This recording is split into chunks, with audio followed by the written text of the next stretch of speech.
अब हम देखते हैं डबली लिंक्ड लिस्ट में नोड को एंड में किस तरह से इंसर्ट किया जाता है, मतलब लास्ट में किस तरह से इंसर्ट किया जाता है। प्रीवियस वीडियो में हमने क्या देखा था कि नोड को हम बिगिनिंग में किस तरह से इंसर्ट करते हैं, आज हम देखते हैं लास्ट में किस तरह से इंसर्ट किया जाता है। अब देखो, जैसा कि मैंने आपको लिंक्ड लिस्ट में, डबली लिंक्ड लिस्ट में बताया ही था कि क्या होता है कि ये इस तरह से कुछ बनती है हमारी लिंक्ड लिस्ट। इसमें ये जो पार्ट होता है वो प्रीवियस पार्ट होता है जो प्रीवियस नोड को पॉइंट करता है, ये जो पार्ट होता है वो किसको पॉइंट करता है, नेक्स्ट पार्ट को, नेक्स्ट नोड को पॉइंट करता है। और ये जो पार्ट होता है ये क्या होता है, डेटा पार्ट होता है।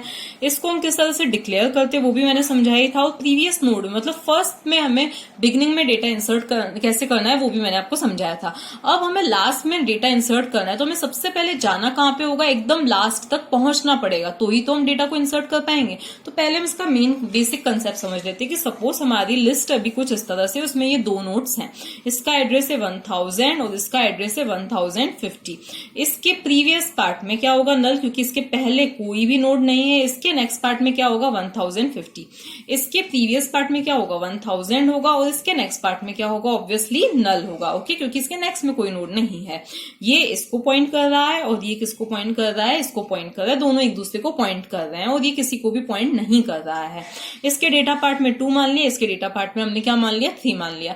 तो इनिशियली हमें स्टार्टिंग कहां से करनी है, एक टेम्प करके हम कोई सा नोड ले लेंगे जिसमें हमें क्या करना है, पहले डेटा को फिल कर देना है। तो टेम्प करके हमने कोई सा, पहले हमने एक पॉइंटर क्रिएट किया और टेम्प क्या करेगा, उस नोड को पॉइंट करेगा, मतलब हमें ऐसा कुछ करना है। ठीक है, तो पहले हम क्या करेंगे, इस तरह से नोड क्रिएट करेंगे और टेम्प को इससे पॉइंट करवाएंगे। सपोज इसका एड्रेस है 1080 है, ठीक है, तो इस तरह से काम हो गया। इसके बाद इसके डेटा पार्ट में हमें डेटा तो फिल करना ही है, ये तो हमें पता ही। सपोज डेटा पार्ट में हमने 5 को फिल करना था, वो हमने फिल कर दिया। इसके नेक्स्ट पार्ट में नल ही रहेगा। ओके, तो इसके नेक्स्ट पार्ट में तो क्या रहेगा, नल ही रहेगा। तो हम एक रफ कोड लिख लेते हैं, फिर हम फेयर कोड लिखेंगे। तो हमारा जो फर्स्ट है वो क्या है, सबसे पहले नोड क्रिएट करना है। तो मेलोक की हेल्प से हम एक नया नोड क्रिएट करेंगे और टेम्प किसको पॉइंट करेगा, उस न्यू नोड को पॉइंट करेगा। ओके, ये हो गया। फिर हमें टेम्प के डेटा पार्ट में तो एलिमेंट को फिल कर देना है और टेम्प के नेक्स्ट पार्ट में हमें क्या कर देना है, नल फिल कर देना है। तो इतना काम तो हमारा हो गया। अब हमें बात ये आती है कि हमें ये वाले पॉइंट, ये वाले कनेक्शन करने हैं। हम क्या चाहते हैं, ये वाला नोड, लास्ट वाला नोड जो इसको पॉइंट करे और ये नोड लास्ट वाले नोड को पॉइंट करे। तो इसके लिए हमें लास्ट नोड तक पहुंचना है। तो अब हम लास्ट नोड तक कैसे पहुंचेंगे, तो हमें क्या चलाना होगा, एक लूप चलाना होगा। तो अब हमें क्या लेना होगा, एक और कोई सा आर इज इक्वल्स टू, मतलब हमारा रिक्वायर्ड नोड हो गया, इज इक्वल्स टू हम क्या कर देंगे, हेड असाइन कर देंगे। और ये आर क्या है, स्ट्रक्चर टाइप का, ये एक पॉइंटर है। तो ऊपर हमें क्या करना होगा, एक स्ट्रक्चर पॉइंटर और डिक्लेयर करना पड़ेगा, जो कि क्या होगा, जिसका नाम हमने दे दिया आर दे दिया, जो कि रिक्वायर्ड पॉइंटर। ओके, इसके बाद में R required node, R is equals to क्या हो गया, हेड हो गया, मतलब क्या हो गया, 1000 हो गया। अब हमें क्या चलाना है, एक लूप चलाना है। कहां से कहां तक, वाइल आर का next is not equal to null. तो इस तरह से हम कहां पे आ जाएंगे, लास्ट नोड पे आ जाएंगे और हमें क्या करना है, R is equals to R का नेक्स्ट, ये चीज हमें करनी है। तो इस तरह से हम क्या आ जाएंगे, लास्ट नोड तक तो आ जाएंगे। अभी हम इस चीज को ड्राई रन करके देखेंगे। तो हम इस तरह से कहां पे आ गए, इस लास्ट नोड पे आ गए, क्योंकि इसके नेक्स्ट पार्ट में क्या है, नल है, तो यहीं पे हम रुक जाएंगे। ओके, अब हमें क्या करना है, आर का next is equals to temp करना है और टेम्प का प्रेव इज इक्वल्स टू क्या करना है, आर करना है। ये दो चीजें हमें करनी है। तो इस तरह से क्या हो जाएंगे, ये दोनों आपस में कनेक्टेड हो जाएंगे और नोड इसका मतलब लास्ट में इंसर्ट हो गया। तो इसी कोड को हमें क्या लिखना है, फेयर वे में लिखना है, तो वो हम लिखते हैं। देन अगेन इसको ड्राई रन करके लिखते हैं। तो देखो, ये हमारा जो कोड है उसका नाम हम दे देते हैं void edit end, और जो एलिमेंट इंसर्ट करना है वो, फिर मैंने आपको दो चीजें कौन सी बताई कि हमें एक तो पॉइंटर चाहिए, तो स्ट्रक्ट नोड एस्ट्रिक, और फिर नाम क्या देना है उसका, आर दे देना है। फिर स्ट्रक्ट नोड, अब हमें क्या करना है, एक नया नोड क्रिएट करना है। तो मैंने आपको बताया था कैसे करेंगे, हम मेलोक फंक्शन की हेल्प से क्या करेंगे, नया नोड क्रिएट करेंगे। तो मेलोक साइज ऑफ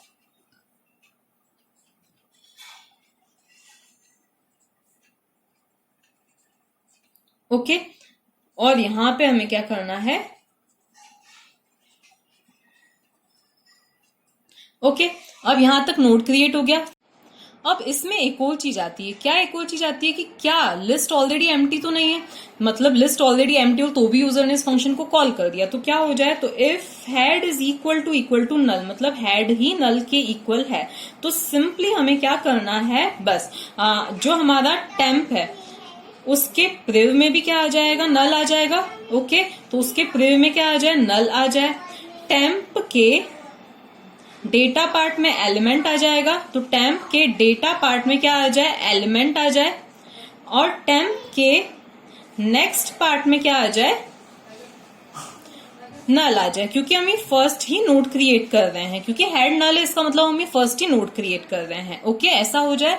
और उसके बाद में क्या आ जाए, हेड इज इक्वल्स टू क्या हो जाए, टेम्प हो जाए।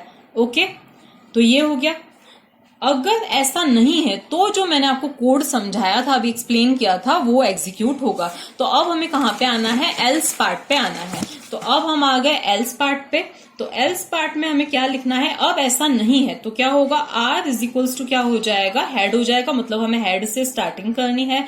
फिर वाइल आर का next is not equal to null, मतलब जब तक वो नल के इक्वल नहीं हो जाता है तब तक हमें क्या करना है, आर का next, R is equals to R का नेक्स्ट, मतलब हमें आगे बढ़ते जाना है। ओके, इस तरह से हम आगे, फिर ये इसकी क्लोजिंग की हमने, हम एक बार लास्ट में पहुंच गए, उसके बाद हमें क्या करना है, देखो इन आइदर केस हमें एक चीज तो मैंने बताई थी कि टेम्प के डेटा में तो हमें एलिमेंट फिल करना ही है, लेकिन अब हमें क्या करना है, टेम्प के प्रिव में क्या आ जाएगा, आर आ जाएगा।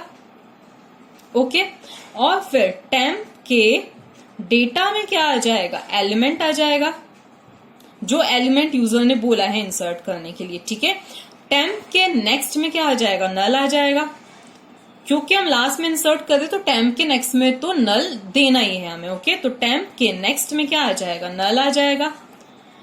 और आर के, मतलब हमारे इस आर के प्रिव में, मतलब लास्ट वाले नोड, जो अभी तक हमारा लास्ट वाला नोड था, उसके नेक्स्ट पार्ट में क्या आ जाएगा, उसके नेक्स्ट पार्ट में हमारा क्या आ जाएगा, टेम्प आ जाएगा। अब इसको हम करते हैं ड्राई रन, फिर आपको ये चीज समझ में आएगी। ठीक है, तो ये इसकी हमने क्या कर दी, क्लोजिंग कर दी। हम चाहे तो एक मैसेज प्रिंट करवा सकते हैं। तो अब देखो हम इसको करके देख, अब इनिशियली हम क्या मान लेते हैं कि हेड जो है वो नल के इक्वल है, और तो भी यूजर ने ये वाला फंक्शन कॉल कर दिया, कौन सा वाला, इंसर्टेड एंड। ओके, और एलिमेंट यूजर ने क्या दिया है, तो एलिमेंट यूजर ने दिया है सपोज उसको 17। और मैंने आपको क्या बताया था कोड में कि सबसे पहले तो क्या होगा, एक आर करके पॉइंटर आएगा, उसके बाद में क्या होगा, एक टेम्प करके पॉइंटर आएगा जो कि न्यूली क्रिएटेड नोड को, जो न्यूली नोड क्रिएट हुआ है उसको पॉइंट करेगा। तो सपोज हमारा ये क्या है, न्यूली क्रिएटेड नोड है। ठीक है, इसका एड्रेस 1000 मान लेते हैं, तो टेम्प इज इक्वल्स टू क्या हो जाएगा, 1000 हो जाएगा।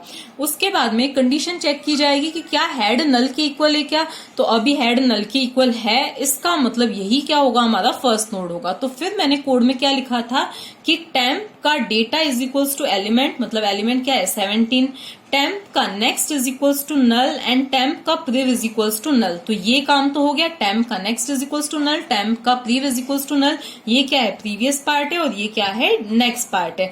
ये सब काम हो गया, और ये एलिमेंट पार्ट है। इसके बाद में लास्ट मैंने क्या लिखा था, head is equals to temp, मतलब अब हेड इज इक्वल्स टू क्या हो जाए, टेम्प हो जाए। ये सब मैंने आपको समझाया ही था। फिर सेकेंड टाइम जब यूजर ने क्या किया, वापस से इस इंसर्ट एट एंड फंक्शन को कॉल किया, और एलिमेंट इस बार उसने क्या पास किया है, 27, तो ये क्या है, एलिमेंट है। तो फिर से क्या होगा, एक आर इज इक्वल्स टू कोई सा एक पॉइंटर होगा, तो ये आर इज इक्वल्स टू एक पॉइंटर क्रिएट हुआ। फिर क्या हुआ, एक और फिर से एक नोड क्रिएट हुआ, तो फिर से एक नोड क्रिएट होगा, उसका एड्रेस हम मान लेते हैं 2000 है। ठीक है, फिर हमने क्या लिखा है, टेम्प इज इक्वल्स टू वो न्यूली क्रिएटेड नोड, हमने कोड में ऐसे ही लिखा था। तो टेम्प किसको पॉइंट करेगा, उस न्यूली क्रिएटेड नोड को पॉइंट करेगा। तो ये काम हो गया अभी तक।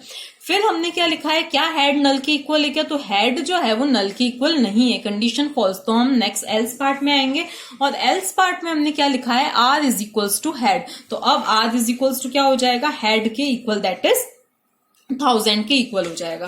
फिर एक लूप चला, वाइल आर का next is not equal to null. तो आर का नेक्स्ट, अभी आर का नेक्स्ट क्या है, नल है, तो null is not equal to null, condition क्या हो गई, फॉल्स हो गई, मतलब हम लास्ट नोड पे पहुंच गए हैं, यहां पर आए हम। टेम्प का prev is equals to are, मतलब इस टेम्प क्या है, ये है, इसके प्रिव पार्ट में क्या आ जाएगा, ये एलिमेंट पार्ट है, उसके प्रिव पार्ट में क्या आ जाएगा, तो उसके प्रिव पार्ट में हमने क्या लिखा है, क्या आ जाए, आर आ जाए, आर दैट इज 1000 आ जाए। फिर हमने क्या लिखा है, टेम्प का data part is equals to element that is 27 आ जाए। फिर हमने क्या लिखा है, टेम्प का next part is equals to null, तो यहाँ पे नल आ जाए। और लास्ट जो इंपॉर्टेंट चीज इन्हें आपस में लिंक करने के लिए हमने क्या लिखी है, आर का next is equals to temp, तो आर मतलब ये उसके नेक्स्ट में क्या आ जाएगा, टेम्प, मतलब कि 2000 आ जाएगा। तो यहाँ पे क्या आ गया, 2000 आ गया। तो इस तरह से ये इसको पॉइंट कर रहा है और ये किसको पॉइंट कर रहा है, इसको पॉइंट कर रहा है। एक और केस इसमें देखते हैं, मतलब सपोज इसमें अभी क्या है, ये दो एलिमेंट्स हैं, ये दो एलिमेंट्स इसमें हैं। अभी इसके प्रीवियस पार्ट में, क्योंकि फर्स्ट नोड है तो प्रीवियस पार्ट में नल होगा, इसके नेक्स्ट पार्ट में क्या है, 2000 है, इसके डेटा पार्ट में 17 है, मतलब ये इसको पॉइंट कर रहा है। फिर इस वाले नोड के डेटा पार्ट में 27 है, नेक्स्ट पार्ट में नल है, मतलब पीछे कुछ भी नहीं है। इसके प्रिव पार्ट में क्या है, 1000 है, और ये क्या है, 1000 इसका एड्रेस, ये 2000 इसका एड्रेस है, मतलब ये इसको पॉइंट कर रहा है। ठीक है, तो ये इस तरह से क्या है, अभी यहाँ पे ये 1000 है। ओके, अब फिर से यूजर ने इंसर्ट एट एंड को कॉल किया और दिस टाइम उसने वैल्यू क्या दी है, एलिमेंट की 37 दी है। फिर से क्या होगा, एक न्यू नोड क्रिएट होगा, तो ये एक न्यू नोड क्रिएट हुआ। ठीक है, इसके बाद में क्या हुआ, टेम्प उस न्यू नोड को क्रिएट पॉइंट करेगा, तो ये सपोज 3000 इसका एड्रेस है, तो टेम्प उस न्यू नोड को क्या करेगा, पॉइंट करेगा। फिर एक आर करके एक नया पॉइंटर हमने लिया है। फिर हमारी कंडीशन चेक होगी, क्या हेड नल है, तो हेड नल नहीं है, हेड तो क्या है, 1000 है, कंडीशन फॉल्स हुई, हम कहाँ पे आएंगे, एल्स पार्ट में आएंगे। R is equals to head हो जाएगा, तो आर इज इक्वल्स टू हो गया 1000, वाइल आर का next is not equal to null, तो आर के नेक्स्ट में ये क्या है, नेक्स्ट पार्ट है, तो आर के नेक्स्ट में क्या है, 2000 है, तो 2000 जो है वो नल के इक्वल नहीं है, कंडीशन ट्रू, तो R is equals to R का नेक्स्ट, तो आर अब कहां पे चला जाएगा, आर के नेक्स्ट, दैट इज कहां पे, 2000 पे चला जाएगा, तो आर अब 2000 को पॉइंट कर रहा है। फिर से हमने चेक की कंडीशन, आर का नेक्स्ट 2000 के नेक्स्ट में अब क्या है, नल है, तो null is not equal to null, condition false, हम यहाँ पे आ गए। फिर क्या हुआ, टेम्प का prev is equals to are, ये क्या है, हमारा टेम्प है। ठीक है, तो टेम्प के प्रिव में क्या आ जाएगा, आर, मतलब 2000 आ जाएगा। इसका मतलब ये किसको पॉइंट कर रहा है, अब इसको पॉइंट कर रहा है। ठीक है, टेम्प के डेटा में एलिमेंट आ जाएगा, टेम्प के नेक्स्ट में नल चला जाएगा, और फिर आर के नेक्स्ट में टेम्प आ जाएगा। आर मतलब ये, इसके नेक्स्ट में क्या आ जाएगा, 3000 आ जाएगा। इसका मतलब अब ये किसको पॉइंट कर रहा है, इसको पॉइंट कर रहा है।